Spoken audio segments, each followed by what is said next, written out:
বিসমিল্লাহির রহমানির রহিম। আসন্ন ৮ নং জাফরগঞ্জ ইউনিয়ন পরিষদ নির্বাচনে আমি বিএনপি সভাপতি হিসেবে দলের নমিনেশন প্রার্থী।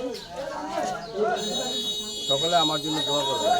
আপনি বিজয় লাভ করতে পারলে এবং আমাদের ৮ নং জাফরগঞ্জ ইউনিয়নবাসীর জন্য কতটুকু সফলতা এগিয়ে নিয়ে যাবেন এবং যুবকদের মাদক দ্রব্যটা কতটুকু এগিয়ে নিয়ে যাবেন? আমি মাদকের বিরুদ্ধে যেতে চাই।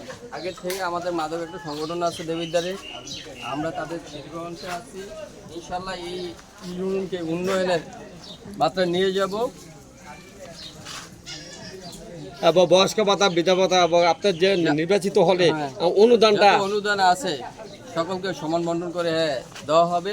প্রতি ইউনিয়নের প্রতিটি ওয়ার্ডের মুরব্বীদের সাথে মেম্বার আছেন, তাদের সাথে মিলে লাইক করুন, কমেন্ট করুন, আর ভিডিওটা সবাই যে যেখানে আছেন আপনারা সবাই শেয়ার করে দিবেন এবং কি ৮ নং জাফরগঞ্জ ইউনিয়ন জনাব উলুল্লাহ সদাগর সাহেবের জন্য শুভকামনা রেখে এবং বিজয় লাভ করতে পারে সেই শুভকামনা রেখে আপনাদের কাছে বিদায় নিচ্ছি সানি মিডিয়া।